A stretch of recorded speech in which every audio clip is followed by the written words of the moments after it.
That's awesome. I have to do a shout out to our North American Tequila team, Karen Harris and Marissa, because they're really accountable for getting all this sorted today, not me. So huge thanks to them. And I will say, being in marketing is about being curious, Mark. So thanks for the NFT shout out, but I did learn a lot on that journey. And we're going to hear more from Steve on AI soon. So being curious. Now, I will say, like, unlike NFTs, although the DEI moment has shifted a bit, the rising importance is still there. And brands and the power they can bring to bear are still impactful and can ever. So I have the pleasure of working with Diageo on a daily basis from a marketing perspective, and I get to see the way that they prioritize and emphasize this work, and they really focus on it. So it is a pleasure to be able to talk with you about this. And I'll say the goal here for this day is to give everyone here who's a marketer who are addressing these challenges visions for what can be truly applied and executed to address this. So a hope that we, as powerful marketers and voices for many billions of dollars of emphasis in communication, can help make the world a better place, not just by selling products, but also by uploading challenges. So we have a couple of questions here to go through, and we'll bounce around. And if we get uncomfortable in these very stiff chairs, we'll stand up. Yeah, these chairs are really work the crowd. So to get us started, can you share your high-level philosophy behind diversity and inclusion and how it plays a role in marketing? Yeah, look, at Diageo, doing business in an inclusive way is part of our values. It's right at the core of our strategy and our performance goals. When you think about doing business in an inclusive way, it's just the smart way, right? We are all about creating businesses that are sustainable, that stand the test of time, that are about creating and investing in resources for the future. And if we are not doing that in an inclusive way, right from the business we operate in, to the people we hire, to the partners we have, to the content we make, to the way we communicate with consumers, then we're not doing business effectively. So having inclusivity at the heart of what we do and our values is critical to the way we release our purpose, which is all about celebrating life every day, everywhere at Diageo. I love that. Thank you. So when you're encapsulating that, what would be the driving motivation as you think of bringing this to the fore with Diageo? Like, what are you trying to do? What is your push and vision for Diageo's impact? Yeah, so I think it's critical to have it as a part of your company values and embedded into your company, into your culture, and embedded into value chain, how you do business. So if we take a step back and we think about how we create our products, if we take a step back and we think about the business we are in and creating a more inclusive culture, we have programs like Learning Skill for Life, which are about helping people in our industry get the right skills to operate. They're about helping underrepresented communities get into colleges and get equipped with the right business skills to get out there and get hired. If you think about programs like what we do with HBCUs, which is all about endowments and sponsorships with historically black colleges, we are preparing people for a workforce in a different kind of way than other companies. If you think about even programs like World Class, Bar Academy, they are all about working with our industry and helping people, whether they are bartenders or whether they are bar owners, get ahead in our business. If you think about programs like Pronghorn, which are all about saying we don't have enough diverse entrepreneurs in our business. That is an effort to put to walk the talk and put money and investment in diverse entrepreneurs to see them get ahead in our business. So just a few examples of not so much marketing programs or content, but how this agenda is at the heart of how we resource and think about how we do business. Pronghorn is very exciting. I want to go deeper in that, but the top level understanding I have from research is that they're actually going out there and helping engage directly with creators and brands, and Diageo does such a great job of leveling brands that they find throughout the globe I've understood that as an application. Can you go a little deeper into pronghorn and how it works? Yeah, I'm not the expert on pronghorn, but Eugene and a couple of other people around here are. But what I'll give you is a couple of stats. It's basically a collective of people. It is a commitment, and it happened and was birthed just slightly before COVID, if not in COVID. And it is really designed to search out and help, diverse candidates with their business. So I think we have a goal of investing in something like 57 businesses in the next 10 years. And really what it's designed to do is for us to lean in and lend our capability, our resource, and our understanding on how to develop the spirits business to people who wouldn't have those available resources. That is about our intelligence, that is about our talent, and that is also about our dollars and investing in helping them get to the next place. It's a great example of how the investment in good and public good can actually dovetail really powerfully with the ability to generate revenue. Like, these are big brands with great opportunities that you can invest in. And it dovetails nicely with the marketing side of things. So you talked a little bit in some of our preparation chats around pushing towards marketing opportunities that align with diversity and inclusivity. Can you dive into some of those for me? Tell me some of your favorite ones that have been most exciting. And all the Diageo people kind of laugh and go, she says the same ones all the time. I have a few new ones, but no. So again, when we think about marketing, I think often we sort of look at, sometimes look at the superficial level of like the ad or the content or, what we're putting out there. But again, I say, and I encourage us to go back and look at the entire value chain of how we get to marketing solutions, which basically starts with, thinking about our diverse partners, our diverse suppliers, who is creating our messages, the type of messages we're creating. If there's an opportunity for a connection with a certain consumer base in a certain community to actually take their agenda forward. And if I talk about some of those things, what I think is we are particularly proud of is consistent commitment to freedom. So who's in front of the camera, who's behind the camera, that's been years of commitment. If I think about some of the favourite initiatives, one of my absolute favourite initiatives is United Masters sponsorship, which we've been involved in. I think it's like our third or fourth consecutive year, which is all about representing underrepresented artists and actually getting them out there, getting them noticed, and getting them connected and allowing them to be kind of the face and the creators of our work, which is not so much about one single piece of content, but about a platform engagement that lifts an entire group of people and artists in a different way that they wouldn't get opportunity to. So it's a platform that can be sustained, it's a platform that has a long-term commitment, and it's a platform that continues to grow because we're actually fueling it. If I think about, Johnny Walker, one of my beloved brands, I do work in Tequila now, but still love my whiskey brands. I love the work and the pivot that we did with women and women's sport in particular. A brand that's over 200 years old and stands for progress. How can you stand for progress without being about women's progress and equity and equality? So the work we've done there has just gone from strength to strength. And I think, again, it's less about just creating assets and much more about being parts of community. The way we engage in women's sport with Gotham, with Angel City Football Club, is much more about creating content and rituals around putting awareness on the game and what the players need versus just content. And then we took that even further, which is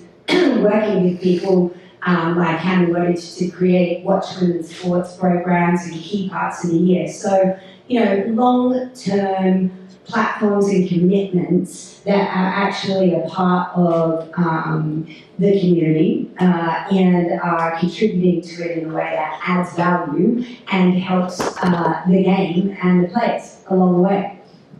I love that because I think of it as contributing to a truly virtuous cycle, and that is often a phrase that's used in other business terms, but here you're up-leveling virtue by up-leveling these brands and up-leveling yours at the same time. And one of the great strange inequities we have is around pay scales and elements of that, which drive back to viewership that Diageo can help quite immediately with. So it's really exciting.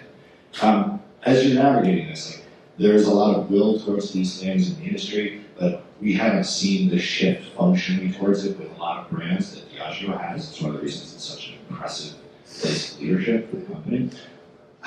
What are the challenges and how do you navigate them as you're driving towards these efforts? Yeah, look, I think it might feel like it goes a bit back to basics, but I think it does. You have to understand your company's agenda here, the goals. We have very clear goals set for 2030, Spirit of Progress goals, and then you need to line up on how you're going to actually contribute to that and drive those goals forward, right? And be clear that this is about the business as much as it's about being smart, as much as it's about the right thing to do, right? I think when it comes to specifically partners and suppliers and thinking about the whole chain of who you're working with to create memorable messages and platforms and content for consumers to engage in, it's about being curious, okay?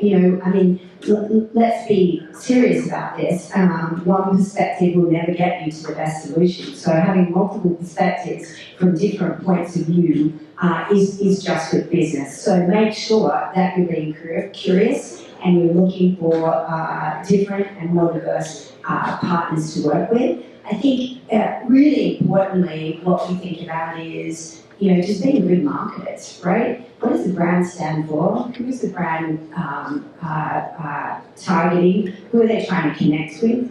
What are the values of that consumer? And what is the consumer looking for to share with you to actually participate in what you have to put out there? So do you have the right to participate and be engaged in some of these programs? What will these programs bring and how will you bring them to work? I think the challenging area is always when we start to talk about impact and measuring impact, when we start to talk about scaling investment behind some of these initiatives and different perspectives on how to measure that and what's the right thing and what's the wrong thing. But I think if you stay key to your brand, who you're connecting with, and what your brand can offer, and where it should be engaged, and you do long-term commitments, you will see a much better result from the programs. But I would just say, be clear about what you're trying to achieve, and always think about the impact you're doing and how you can scale that impact. Because without scale, we don't make as big an impact as we intend to. I hear in there a lot about patience and vision, and you have set this vision for your board, and parts of Diageo emphasize at the top, and that enables the teams to have the patience to address these challenges, which you're thinking long term. That is one of the hardest things in marketing. Everybody has quarterly goals and half goals, and you have to push against that while you're navigating this. So kudos to you for managing to deal with that challenge, because it's often a handcuff for brands. As you're thinking about your teams and helping with that vision and helping with have this be a way of addressing the market at large, how do you navigate education and training inside of your organizations here that go forward with these market pushes?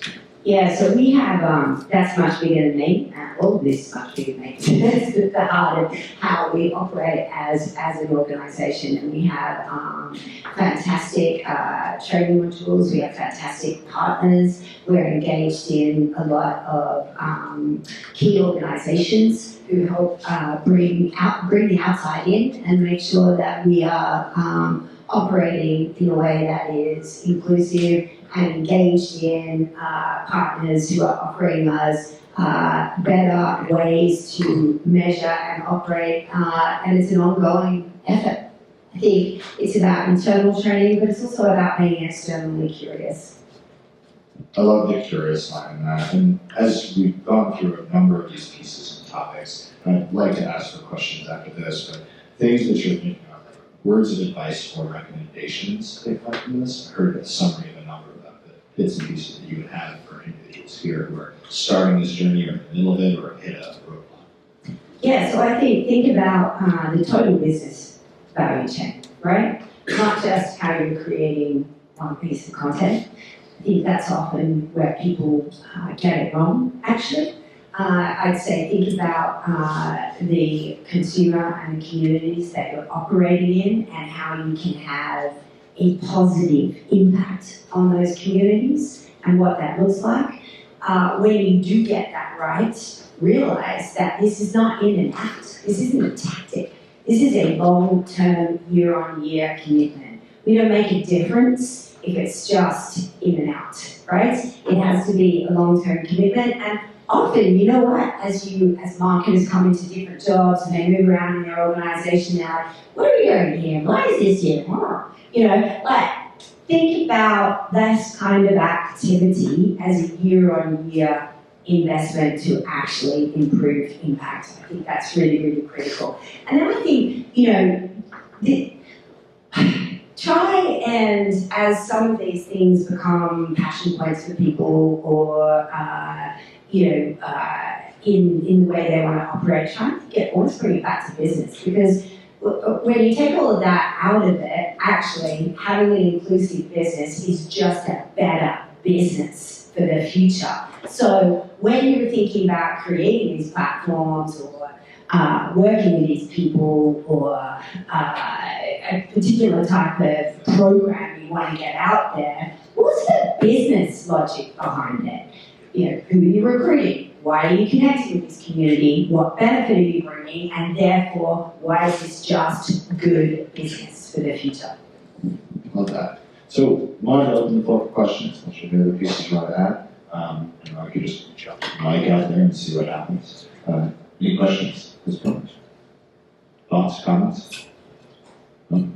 I would also say one other thing that I forgot, sorry, and then I'll be quiet, is this is a cross-functional effort, right? So within your org, if you run around like a solo player, you're not going to get very far, right? So this is, you know, at the heart of our values, it's the heart of our supply, it's the heart of how we design our business, corporate comms, to marketing, to innovation. So this is a total business solution, HR. So just remember the stakeholders that you need to bring in to actually forge long-term impact. That's it. That's great. Thank you. Hi, Sophie. I love that you called out that the longevity of programs is a way that we really make a difference. And I think we've seen it in our industry and other industries, but being seen as inauthentic. So if you have any call-outs, I know that, you know, addressing it, having it year on year to really make a difference, but if there's anything else that you think as brand marketers and being genuine to the consumer that you really need to watch out for is being seen as inauthentic, what do we really need to incorporate into that? Yeah, I think you have to walk the talk, right? So, you know, if you just pick representation and that's all you think about, then you're probably not walking the talk, right? You have to actually be in these communities. You need to be in it with your consumers. You need to be thinking about how you are creating a value relationship and what you're actually doing on the ground, you know. I mentioned a few, Bloody Skills for Life, Prom United Masters. You know, if you were to look at all those programs, they are a commitment and a demonstration that we are doing things to build a more inclusive business system around the way we operate at Diageo. So, you know, my key thing is, you know, walk the talk, do something. Don't just talk about it, right? And then the second thing would be, you know, you've got to really think about, do I have a right to play there?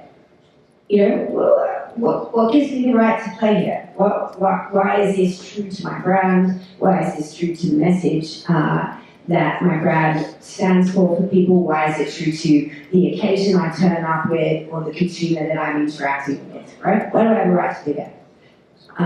So it's just a few. I hear that as making it part of your strategy, not just a tactic. Yes. Making it something that you are incorporating into multi-year planning. And then, as you say, like walking is essentially like, look, we're putting dollars in this and a thought behind it. And that execution shows when people actually do it. Right? Actually do it. Yeah, I mean, just a simple question. I'm actually doing something. Any other questions?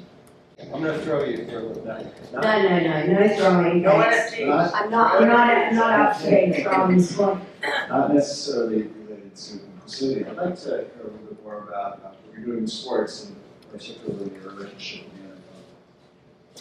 the NFL. Okay, so NFL is a long-term relationship that we've had, and in fact, I love the NFL story because it begins where we weren't able to advertise on the NFL, and the way we started that relationship was by doing a social responsibility campaign, right? With one of our biggest brands, Crown Royal, which was the water break campaign, which was basically developed on the insight that no one enjoys watching a game with friends who have had too much to drink, right? It's annoying, they're the pains of the day and they're ruining the game, right? So the whole platform was about encouraging people to moderate and hydrate while they enjoy game day, which is a huge occasion that our brands contribute to and participate in. So fantastic relationship, and started actually on the point of doing business the right way, doing business the right way with a fantastic message on how to enjoy game day, and has become a year-on-year engagement for us across multiple brands in the portfolio, and we're operating right away across the portfolio. We use it as a way to participate in one of the key areas of celebration and ritual around sports, and our brands turn up across many stadiums and support many teams across many brands. And then we also turn up at key milestones like the Super Bowl. I think one of my favourite executions was 1942 last year in Vegas. I'm sure you saw it. Pretty cool stuff. We didn't have to do an ad, but we definitely took over the town and most of the bars and most of the celebrations. So it's a fantastic platform for us to connect in a moment that is true to our brands, a moment of celebration. It's a fantastic platform for the total portfolio, and it's an amazing marketing stage for us. Arguably one of the most watched, if not the most watched sport in the country. Thank you.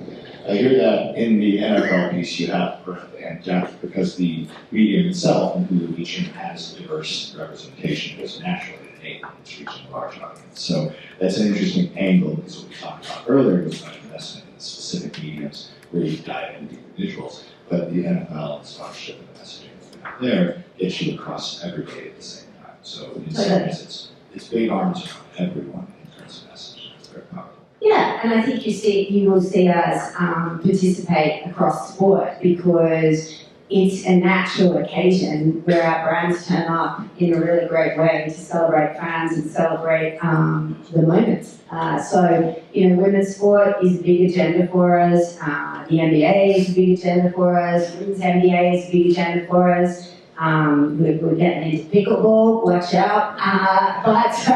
And my team is now laughing because I've been obsessed with pickleball for a bit now. Ed's going, stop it.